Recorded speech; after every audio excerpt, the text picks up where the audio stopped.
This is no longer just a warning, this is a final message. A message that has come directly from Iran's president, Masoud Pezeshkian. And it is not just for one country, but for the entire Muslim world.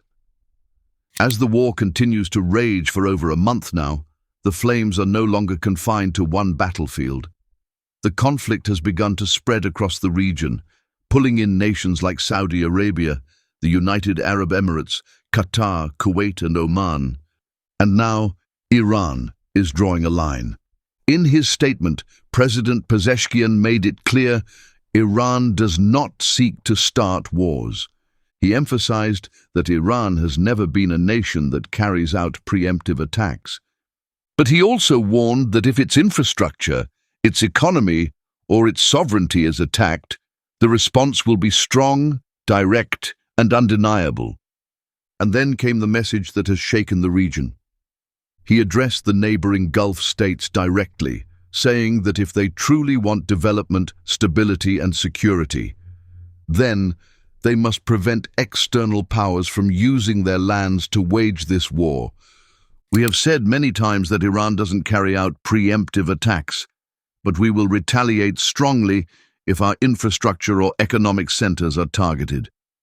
To the countries of the region, if you want development and security, don't let our enemies run the war from your lands. Pezeshkian wrote on X. Now let us examine his statement. Where is he wrong?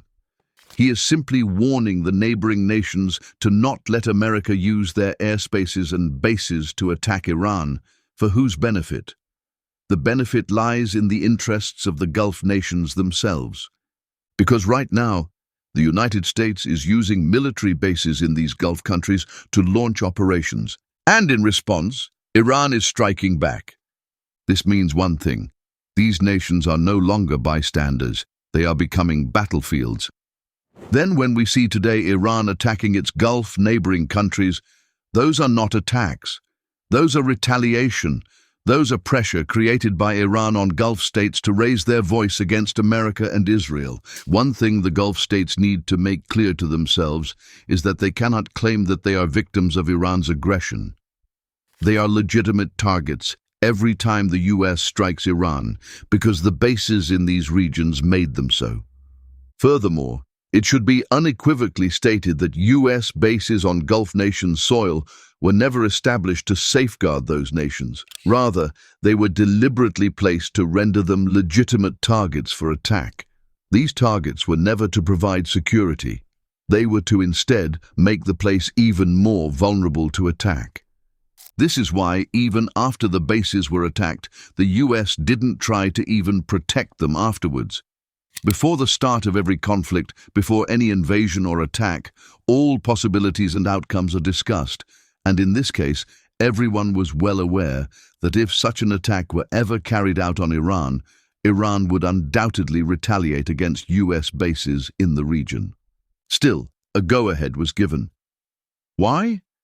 Because Trump didn't care at all about the security of the Gulf nations, and he was also 100% sure that the Gulf nations would never stop the US from using those bases against Iran. The main reason the bases were installed in the Middle East was to make the nations vulnerable or legitimate to attack by Iran. Attacking Iran was not just a recent plan.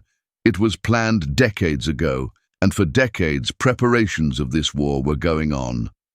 All over the world, where there is a presence of US base, that particular nation is not at all sovereign nation, and that is what we see is happening with the Gulf nations as well.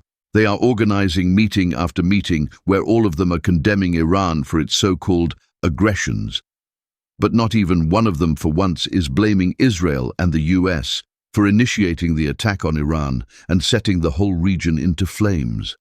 The Gulf nations believe that by blaming and criticizing Iran, they will remain safe, but they are completely mistaken. If Iran falls, all other nations of the Middle East will follow suit. Tomorrow, it will be any of them. And this is precisely why this moment is so critical. What is happening right now is not just a war between nations. It is a test for the Muslim world. A test of whether its leaders will continue to remain divided, trapped in sectarian differences, or whether they will finally step back and recognize the real driving force behind this conflict. Because the reality is becoming clearer with each passing day. If the region continues to allow foreign powers to operate from its soil, then what is happening to Iran today will not stop there.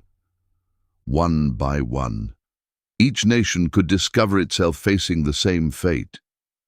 This is why many voices are now calling it a turning point. There is a moment where Muslim leaders must rise above sectarian lines, set aside differences, pay heed to the warning given by Pezeshkian, and identify the true source of conflict. Because unity at this stage is not just a political choice, it is a matter of survival.